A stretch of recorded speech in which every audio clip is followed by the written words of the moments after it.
start floating to the sky.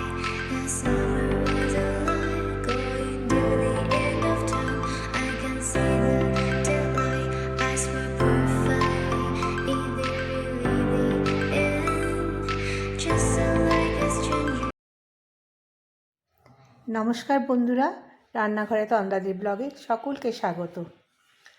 আজকে তো রবিবার, রবিবার ছুটির দিন হলে কী হবে, আমার তো রবিবার নয়, যথারীতি এই একই নিয়ম বাঁধার সময়ে ওঠা হয়েছে। সকালের আমার যা কাজ করেছি, চান জল পুজো সব সারা হয়ে গেছে। এবারে অপেক্ষায় আছি প্রিয় ওর বাবা কখন উঠবে, এখনও তাদের ঘুম ভাঙেনি। দেখা যাক, 11টার সময় প্রিয়র ঘুম ভেঙেছে। বাইরেটা কি সুন্দর দেখাচ্ছে, বেলা 11টা বাজে কিন্তু মেঘ ছাওয়া করে আছে আর প্রচণ্ড হাওয়া দিচ্ছে। পরিবেশটা তার সঙ্গে ওয়েদার দুটোই খুব সুন্দর। কিছুক্ষণ বাইরের দিকে তাকিয়ে দাঁড়িয়ে রইলাম। দূরে আজ রবিবার বলে প্রিয় বলেছে টিফিন করতে হবে না, আমি নিয়ে আসবো। ঠিক আছে, আমার তো ভালোই হলো, ব্রেকফাস্টের ছুটি। এই যে নিয়ে এসেছে ব্রেকফাস্টের জন্য ছোলা বাটোরা। প্রত্যেক দিন একই রকমভাবে অফিসে তাড়া থাকে বলে কি খেয়ে যাবে কি নিয়ে যাবে, আমার তো প্রচণ্ড চাপ থাকে। আজ রবিবার বলে বলল আমি কিনে নিয়ে আসছি, তোমায় করতে হবে না। ঠিক আছে, ভালোই হলো, কমসে কম একটা টাইমের জন্য আমার ছুটি হলো। সবাই মিলে বসে আমরা জলখাবারটা খেয়ে নিলাম। আজকে আমাদের জলখাবারে আছে ছোলা বাটোরা। যে দেশে যেমন, এখানে ছোলা বাটোরার এই ছোলাটার তরকারিটার গন্ধটা খুবই সুন্দর। এই সেন্টটা আমি এই দিকে অবাঙালি জায়গাতেই পাই, এগুলো আমাদের কলকাতার দিকে পাওয়া যায় না। তার সাথে নিয়ে এসেছে অমৃতি। মিষ্টিগুলোরও যেন স্বাদটা একটু অন্যরকম।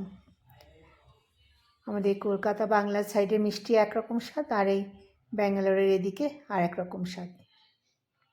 এখানে পাওয়া যায় সবই, কিন্তু দামের অনেক তফাৎ। এই খাওয়া দাওয়ার পরে প্রিয় বলল, মা বাবা তোমরা একটু তৈরি হয়ে নাও, চলো বেরোবো, আজ আর দুপুরে বাড়িতে খাবো না। আমি তার মানে বললো বাড়িতে বসে কি করব, চলো একটু ঘুরে আসি। তাই তৈরি হয়ে নিলাম, চলুন আমার সাথে।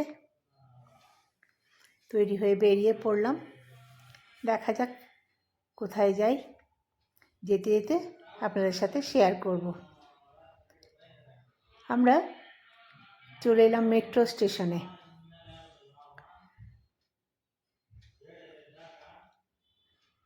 স্টেশনে এসে আমি প্ল্যাটফর্মের ওপরে চলে এসেছি। এখানে মেট্রো ব্যাঙ্গালোরে এটা হচ্ছে ওপরে মেট্রো থাকার জন্য মনে হয় যেন বাড়ির ছাদের মাথা দিয়ে দিয়ে আমরা যাচ্ছি। নিচে প্রচণ্ড ভিড়, গাড়ি ঘোড়া সব যাচ্ছে, প্রচণ্ড ব্যস্ত, আর মেট্রো যাচ্ছে মাথায় মাথায়। স্টেশনটা দেখতেও বেশ সুন্দর। আমি স্টেশনে চলে এলাম। আমরা মেট্রো ধরে যাব ব্যাঙ্গালোরের চিটপ্যাট মার্কেটে। ট্রেন তো ঢুকে গেছে,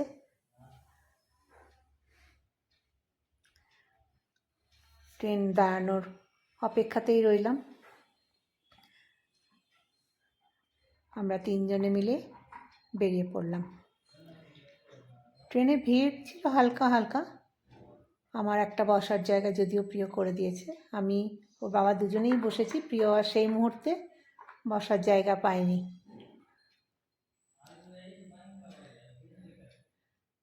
আমরা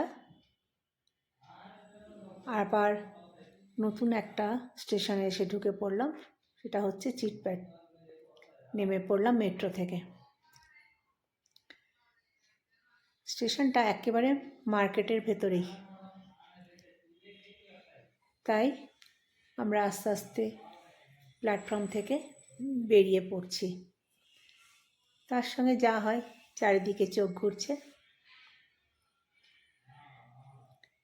এই চিকপেট, এটা ব্যাঙ্গালোরের একটা খুব নামকরা মার্কেট, অনেকটা নিউ মার্কেটের মতন।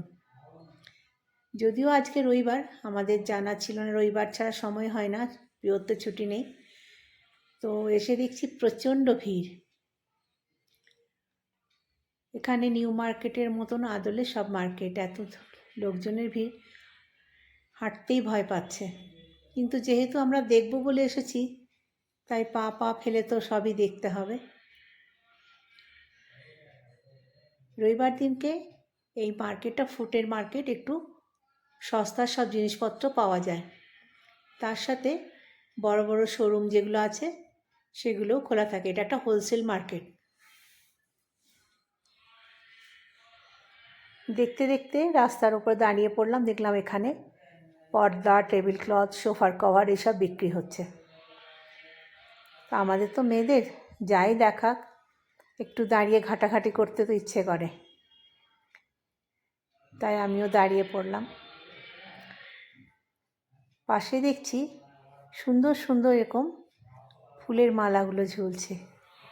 এত সুন্দর সুন্দর ডিজাইনগুলো দেখে তো মনটা জুড়িয়ে গেল। যে মালাটা দেখছি সেটাই নিতে ইচ্ছে করছে। খালি মনে হচ্ছে আমার গোপালের জন্য একটা যদি নিয়ে যেতাম। কত ভিড়, ভিড় একেবারে উপচে পড়ছে। রাস্তার ধারে দাঁড়িয়ে কতক্ষণ শুধু ভিড় দেখতে লাগলাম। এই যে ওপরে যেসব দোকানগুলো সব হচ্ছে সিল্কের, এটা একটা সিল্ক মার্কেট, পুরো সিল্কের শোরুম এখানে। ব্যাঙ্গালোর সিল্ক, কাঞ্জিবরম সিল্ক, এগুলো স্পেশাল। আমি যেমন বিষ্ণুপুরে আছি, বিষ্ণুপুরে যেমন বালুচরী, স্বর্ণচুরি ওখানে তৈরি হয় স্পেশাল, সেরকম এখানে হচ্ছে কাঞ্জিবরম, পঞ্চমপল্লী, এইগুলো সব। এই করে আমরা ঢুকে পড়লাম একটা সিল্কের দোকানে। বেশ বড় শোরুম। এখানে কাঞ্জিবরম সিল্ক, মাইসোর সিল্ক, সব ভ্যারাইটি টাইপের সিল্ক পাওয়া যায়। সিল্ক তো ওয়েটের ওপরে বিক্রি হয়, এটা তো আমরা আগেও জানি, এগুলো আমাদের জানা আছে আর কি। এই করে বেশ কিছু শাড়ি আমরা দেখতে শুরু করলাম। আমি দেখি কি কি আছে। মনের মধ্যে ছিল যে এতগুলো দিন ব্যাঙ্গালোরে আসা যাওয়া করছি, কিন্তু রাধারানীর জন্য কিছু নেওয়া হয়নি, তাই সেই উদ্দেশ্যেই এখানে ঢুকে পড়লাম যে যদি রাধারানীর জন্য একটা শাড়ি নেব। এই করেই ঘাঁটতে থাকলাম, দেখতে থাকলাম। প্রচুর ডিজাইন, প্রচুর শাড়ি, যেটা দেখছি সেটাই ভালো লাগছে। কি সুন্দর কালার। দামের তো বিভিন্ন রকম রেঞ্জ আছেই ডিজাইনের ওপরে, তবে মোটামুটি এখানে কাঞ্জিবরম সিল্ক শুরুই হচ্ছে 8,000 থেকে,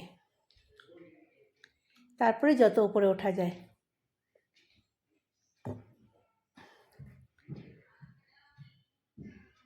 এইভাবে একটার পর একটা আমরা ডিজাইন দেখতে থাকলাম। বললাম এখানে মাইসোর সিল্ক কী আছে, সেটাও উনি দেখালেন। এখানের মধ্যে ছোটো পাড়, বড় পাড়, কম কাজ, তাই বিভিন্ন রকম রেঞ্জের মধ্যে আসছে। ব্যাঙ্গালোরে মানুষজন যারা শাড়ি পরে, শাড়ির রেওয়াজ তো আছেই।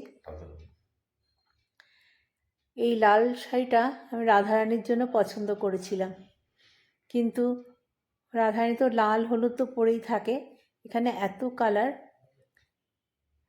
যে কোনটা ছেড়ে কোনটা নেব, তাই খুঁজতে থাকলাম যে দেখা যাক যদি আরেকটু কিছু নতুন রং পাওয়া যায়। এখানের মানুষজন সিনথেটিক হোক আর সিল্ক হোক, একটু চওড়া পাড়ের পছন্দ করে বেশি। আর বিনা পাড়ের শাড়ি আমি কাউকে পরতে দেখিনি। সব চওড়া চওড়া পাড় দেওয়া শাড়ি আর চওড়া পাড়ের ব্লাউজ। এখানে ধরনটা একটু আলাদা। কাঞ্জিবরম সিল্ক আমরা দেখেছি যে সিনেমা আর্টিস্ট এই রাখি রেখা এরা খুব বেশি পরে। এত শাড়ির রং ডিজাইন চোখ একেবারে ধাঁধিয়ে যাচ্ছে। যে ভদ্রলোক আমাদের দেখাচ্ছিলেন তাকে যেটা বলছি ঠিক সেটাই দেখাচ্ছে, কিন্তু ওনাকে বললাম যে আমাকে কিছু সবুজের মধ্যে দেখান।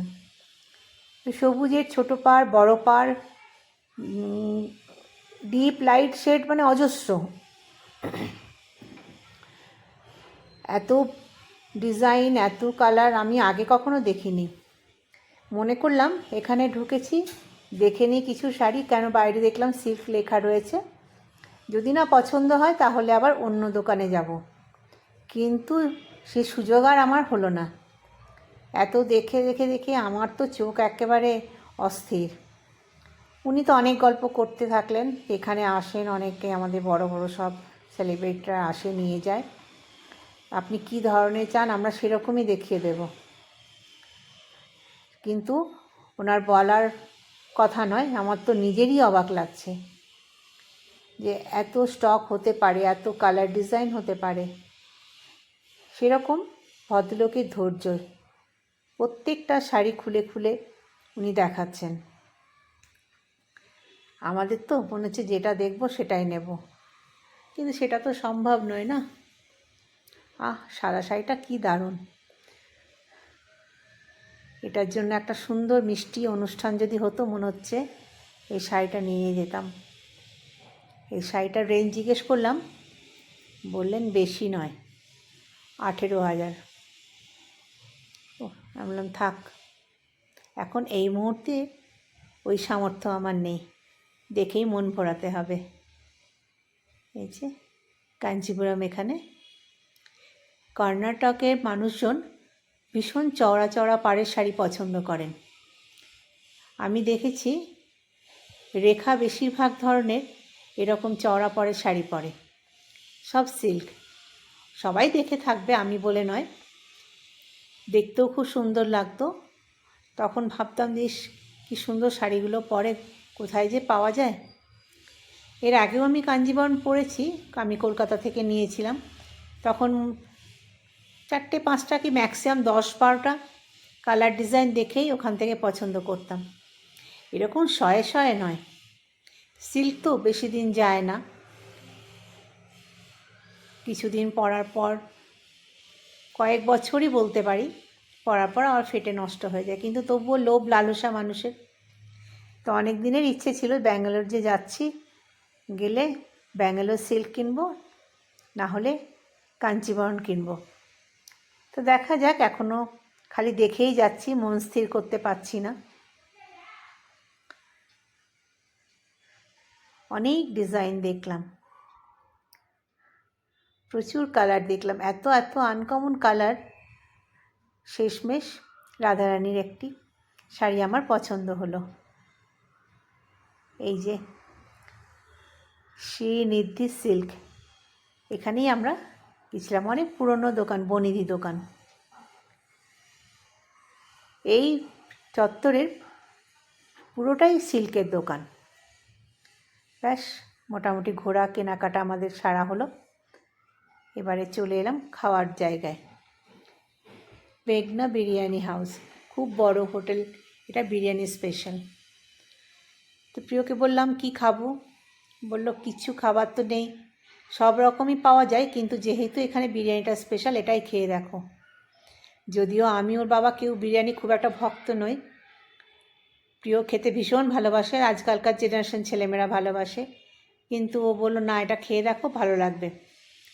এখানে বিরিয়ানিটা খুব জুসি, মানে পোলাওয়ের মতন, আর মাংসটা আলাদা করে উপর থেকে চাপানো ছিল, খুব সফট, ঠিক সোয়াবিনের মতন। সেন্ট, গন্ধ, টেস্ট সবই বিভিন্ন জায়গায় বিভিন্ন রকম, খুব উগ্র নয়, বেশ সুন্দর খেতে। আমরা সেই বাড়িতে ব্রেকফাস্ট করে বেরিয়ে পড়েছিলাম, ঘুরে ঘুরে বেশ কিছু শপিং করেছি, করে খাওয়ার দিকে। এখানে তো যা পাওয়া যায় বিরিয়ানি আর চিকেন, ব্যাস ঘুরে খেয়ে এবার আমরা ফিরলাম বাড়িতে। তাহলে সারাদিন আপনারা আমাদের সঙ্গে ছিলেন। এই ব্লগটি কেমন লাগলো সেটা নিশ্চয়ই কমেন্টে জানাবেন, আর ভালো লাগলে একটা লাইক করবেন। সুস্থ থাকুন, ভালো থাকুন। আবার আপনাদের সঙ্গে দেখা হবে পরবর্তী একটা ব্লগে।